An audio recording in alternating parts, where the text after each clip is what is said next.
Hey everybody, welcome to Extension Monthly. I'm Jennifer Davidson with your Russell County Extension Office. We're located at 508 14th Street in downtown Phoenix City, and we're here to serve you. So if you need to get in touch with us or give us a call, our number is 334-298-6845. Today we've got a really fun show for you. My friend Allie Cochran with Barber County Extension is here to talk to us about fruit plants and backyard fruit plants. So welcome, Allie. I appreciate you coming. Thank you for having me, Jen. Allie is the county coordinator in Eufaula, which is my hometown. Yeah, good place to be. It is, it is. So Allie, when people are thinking about this time of the year and doing some planting, do you think that it's a good time to plant right now? Yeah, if you're looking to do your fruit crops and that kind of thing, it is a great time to start planting your blueberries or planning to know what varieties you want to maybe put in. So any kind of fruit crop that you're looking for, peaches, blueberries, this is the time to be looking and planting.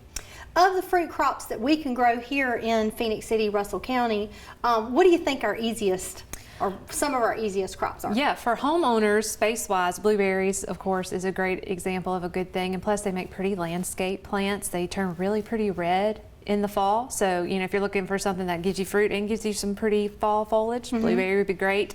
If you have enough room, some things you might think about, peach trees, blackberries would be great.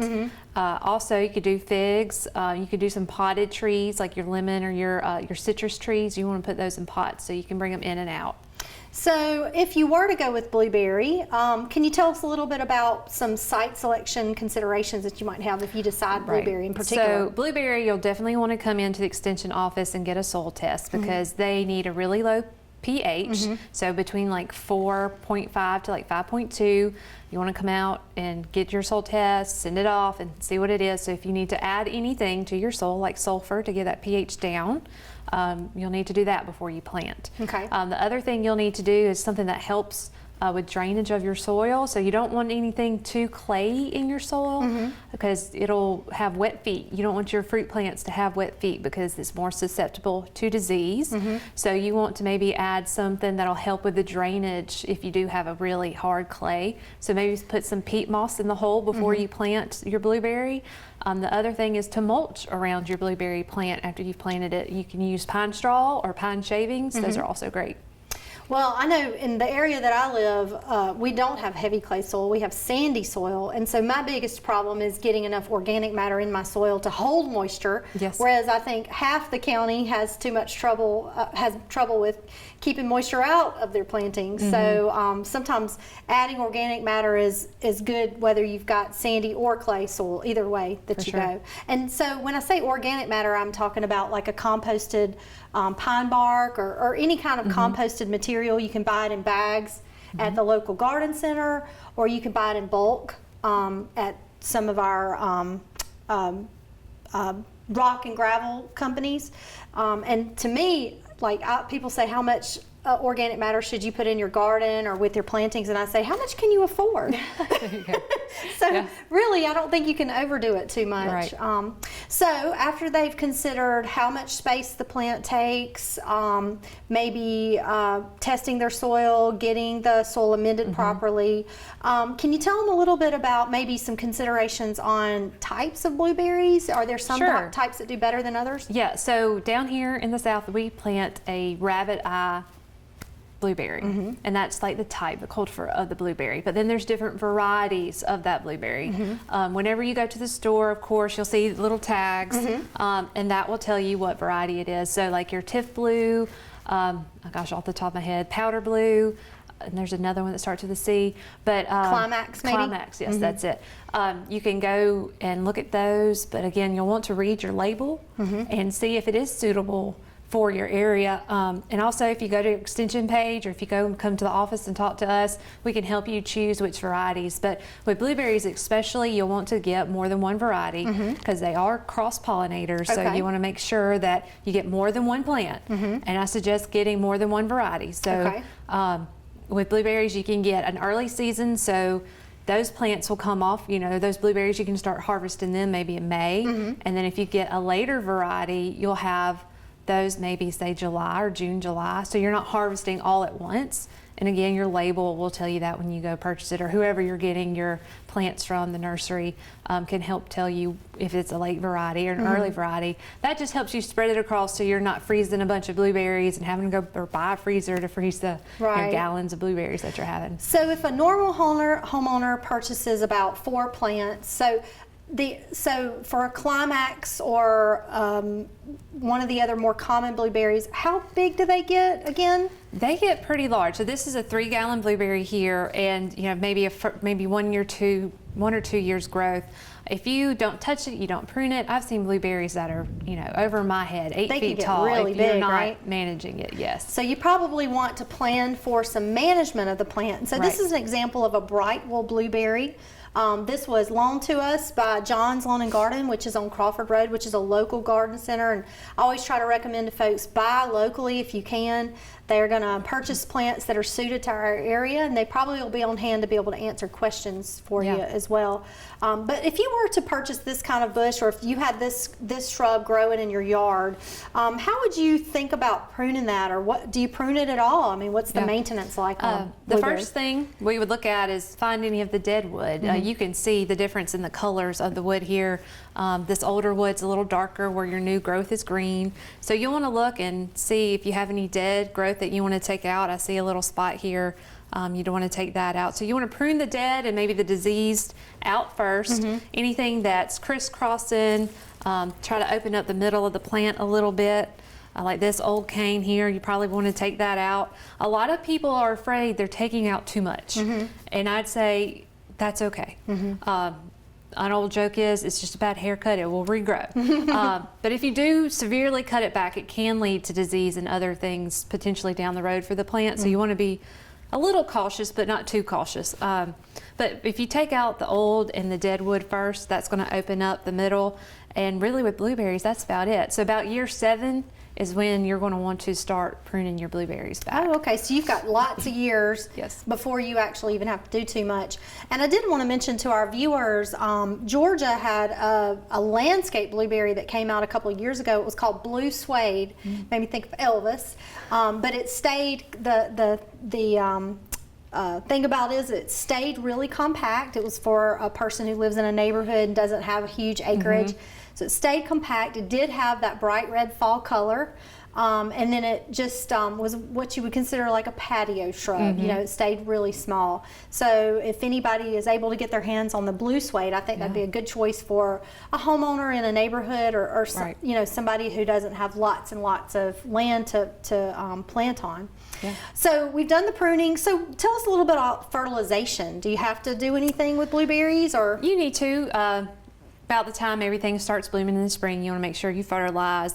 Really easy. Blueberries are kin to the camellia and the azalea, so go to your local store, your co-op, and you can get you some camellia or azalea fertilizer and use it on blueberries. That's all you need. Also, one thing you'll want to do is, a lot of people tend, when they fertilize, to fertilize right up against the plant. But blueberries are sensitive, so you don't want to fertilize too close. And with any fruit tree, really, or any tree, you want to kind of come out to the canopy and fertilize, because that's where the roots are. So it's going to absorb around those roots. So not right up against the plant, but out a little bit. And I've seen that. I've gone to homeowners' places and they've had a little bit of fertilizer burn, and you look and there are these little mounds of fertilizer right underneath the plant. And oftentimes that's, not only is the plant not able to take that fertilizer up, but then it also sometimes can burn that spot. So that's not good too. All right, so we've got the planting considerations, the pruning, and the fertilization.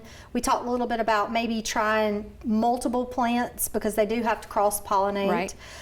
Does Extension have a website or anywhere they can go to get a listing of blueberry species or blueberry cultivars that might be good? So go to ACES, so it's aces.edu, and you can search for blueberry up in the little top search tab, and hopefully something will pop up. There's also some smallfruit.org websites you can go to that have cultivars and any kind of suggestions as to what pest guides or disease guides you need. So speaking of pests and diseases, so what does blueberry get? Do we need to worry about much on them? There are a few diseases, and really they grow so well. They're native to here. So so the one insect that really comes out to me is the Drosophila blueberry maggot. And what it does, and it does it not just for blueberries, it's for any berry, it actually lays its egg inside of the ripe fruit. So you won't see the egg until, unfortunately, maybe you bite into it. But you can't taste it. No, you can't protein. taste it. I mean, I wouldn't want to eat it personally, but you know, so yeah, it lays its egg in the fruit and the maggots come out of the fruit. And more than likely what will happen, I think, is that your fruit will start degrading so much quicker than the average berry. Right. So most of our growers are spraying for this at this point, I think, to keep our berries fresh. But that is a concern for homeowners in case we have that here in our area. I've not been able to trap any hands-on, but I feel like since that stem maggot is in the whole region, we probably would have that here and as well. it's a fairly new insect to our region, so it's something to watch out for. But other than that, blueberries are pretty low maintenance. As long as they get enough water, they really need gallons and gallons of water throughout the summer season, so they're really easy to maintain. So when you have a berry plant and it's growing its fruit, that is really the time that it's going to need a lot of water, because if you think about fruit is really made up of a lot of water, so you need to really supplement your fruit plants. You can't always just rely on Mother Nature. We go through feast or famine here in Russell County, where we've got lots of rain and then it's followed by periods of drought. So you do have to have a plan for water for your fruit plants. So blueberry to me is just a no-brainer. We should definitely try that in our backyard orchards in Phoenix City and Russell County. But talk to us a little bit about, so you guys have an orchard. It's called Backyard Orchards on 431 South going towards Eufaula, and y'all have a lot of peaches. So tell me about peaches, although I got to tell you, I'm not interested in all that maintenance. Oh, peaches are a handful, especially down here because we're so susceptible to disease. And you know, peaches, they just get it. They don't like wet feet, so they won't soil that will drain, so you don't want to put them in a clay soil.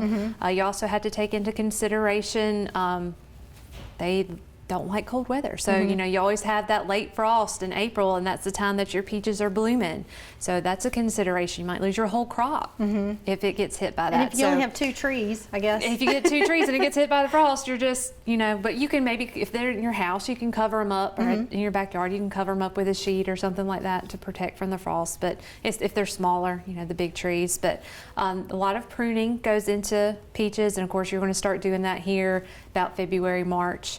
Right when they start putting on their buds, and you want to prune them so they're an upside down umbrella is what I call it. You want that open middle so the sunlight can come in and help with the energy of ripening that fruit. The other thing is you have to thin the fruit. You know, especially with peaches, you think about grapes and plums, maybe how they're in a cluster. Peaches do the same thing. So you don't want clusters of peaches on your tree. You want them at least 4 inches apart on a branch, so they'll have time, and you know, they can ripen and grow.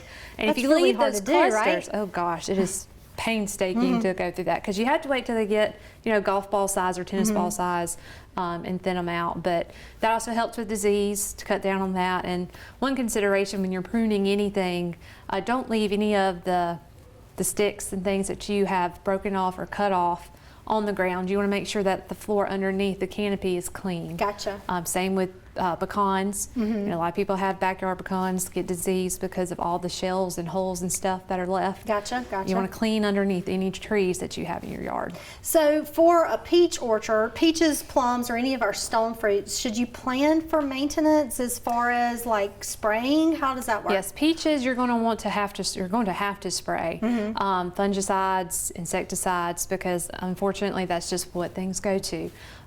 If it's raining a lot, you know, you don't want to spray right before rain.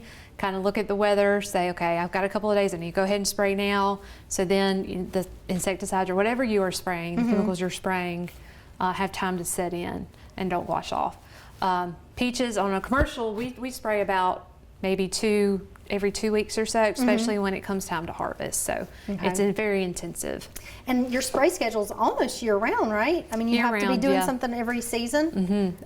This year, let's see, so when they start to bloom and you know they start to set, there is like an oil we spray on them that actually a lot of producers are starting to do now that will protect the bud from freeze. It doesn't, like, it's not 100% guarantee, but it's a little bit of a safety net if a late freeze does come. So there's some oils and things that we can spray, and also oils that keep some of the borers and things from getting into the tree. Okay, so the take-home message for me, guys, is that our stone fruits, like our peaches and plums, take a lot of maintenance. Yes. And our other fruits, like maybe muscadine, blueberry, fig, blackberry, which are things that I think of, like blackberries. I mean, they grow on the side of the road when I was little, so surely they can't take that much maintenance. Yeah, they're pretty much easy. But so there are some fruits that are a little bit easier to deal with. There are other fruits that you really have to have a commitment. If you're going to plant this plant, you're going to have to commit to maintain it. And I don't know about y'all, but I'm just not able to commit to a spray schedule that rigorous. Yeah, well, and 1 or 2 trees, you know, your peaches is not that difficult, and you could just have 1 peach tree. They don't cross-pollinate, but I would, you know, plant a couple. Don't just plant 1. And the other thing with peaches, you want to have enough space in your backyard. Oh yeah. Yeah, you definitely want to make sure that it's not right up against someone else's. Full sun. Yep, full sun. Is full sun needed for all of our fruit plants, pretty much? Full sun, all your fruit plants. So that's 8 hours of full sun, access to water. Yes. Managing the nutrition, planning for the maintenance. Yes, and don't expect. I've had this question before. Oh, I just planted my tree and I didn't get anything the first year. Right. That's not going to happen. You got to wait a couple of years, even with blueberries and other things, for that tree to kind of set itself up, establish its home, get comfortable, and then it can produce enough energy to produce fruit. Right, right. Difficult to expect too much of a plant you just planted. Right. Although sometimes you get lucky on a blueberry. Sometimes you'll get them actually at the store and they'll already have blueberries on them. Yeah. You can do that. Well, thank you so much for coming and visiting with us, Allie. You're welcome. Appreciate it. And we thank y'all so much for watching Extension Monthly. We hope to see you here again next month. If you have any questions about blueberries or anything else that the Extension office can help you with, feel free to give us a call. Our number is 334-298-6845. We appreciate you watching. See you next time.